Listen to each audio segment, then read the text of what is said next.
Hello, fellow peasants. Today we're going to be talking about the Texas Chainsaw Massacre.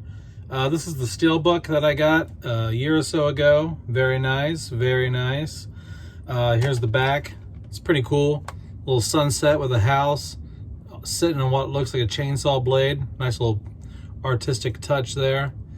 If you open it up, on the inside, not much going on, just the disc and stuff. So anyway,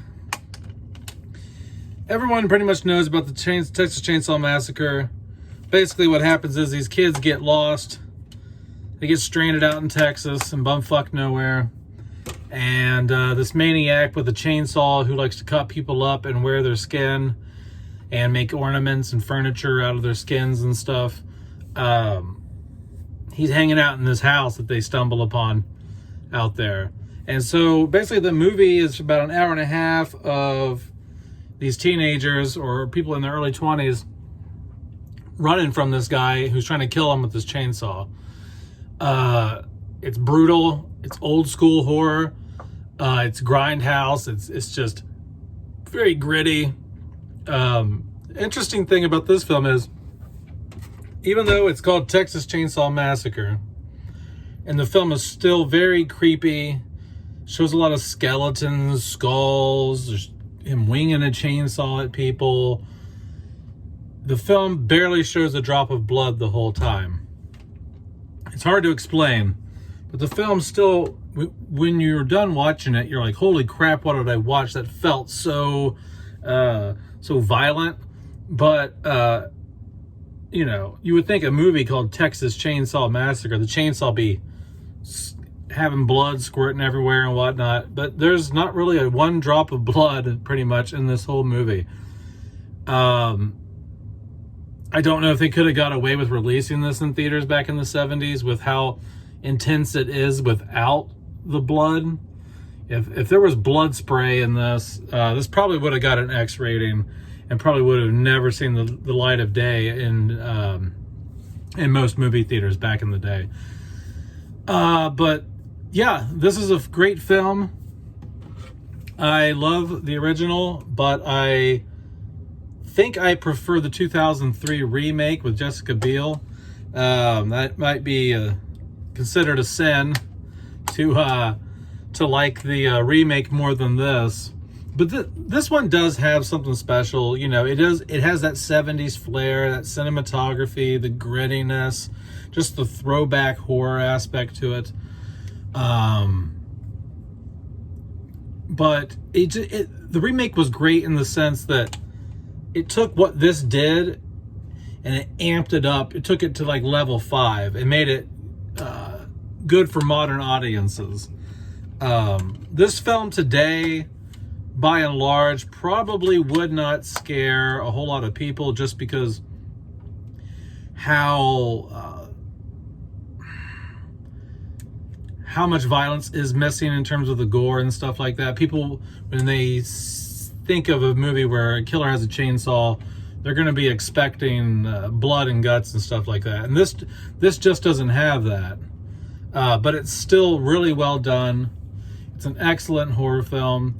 I don't think it needed any sequels, because the way that it ends, I'm not going to spoil it, but the way that this film ends, you didn't need a sequel. I know there was that Netflix special. I watched that. I thought that was garbage. I didn't like it. And they tried to do a continuation. They tried to Halloween 2018 this film by saying, oh, screw the other sequels. This is the real sequel to the 74 original. And by and large, man, all you need is this film. Go watch this film or go watch the 2003 remake of this film. I think, you know, you don't have to see this to appreciate the 2003 film, but I think if you do watch this one and then go watch 2003, you're like, oh, okay, I get what they're doing. And they're respecting the original film. Yes, the storyline's slightly different, but overall, there's not much story in this, and that's not what this is about. It's not about some in-depth character development bullshit. It's kids get lost out in Texas. Some maniac with a chainsaw is trying to kill them. And that's all you really need to know. It's a simple premise. And that's about it, guys. Just wanted to hit you up with this. I know the 4K is out now, but I don't think I'm going to pick up the 4K. Because, and here's why. I like it looking gritty. This movie already looks almost a little too clean on this Blu-ray for me. The Texas Chainsaw Massacre, I feel, is served best, at least this one, the original. The more gritty and grindhouse and dirty the film looks, more specs on the screen. I feel like this is like a drive-in movie theater, late night grindhouse film. And I don't want to see it scrubbed clean. I don't want to see DNR. This is something you want it to be cleaned up a little bit, but you don't want it to be super duper sanitized. And from what I've seen of the 4K comparisons online, they've cleaned it up a bit too much for my liking. Now, will I never pick up the 4K? I'm not going to say that. But as of right now, I'm very happy with this standard Blu-ray. And but other than that, guys, that's about it. It's a good summer classic, summer horror classic.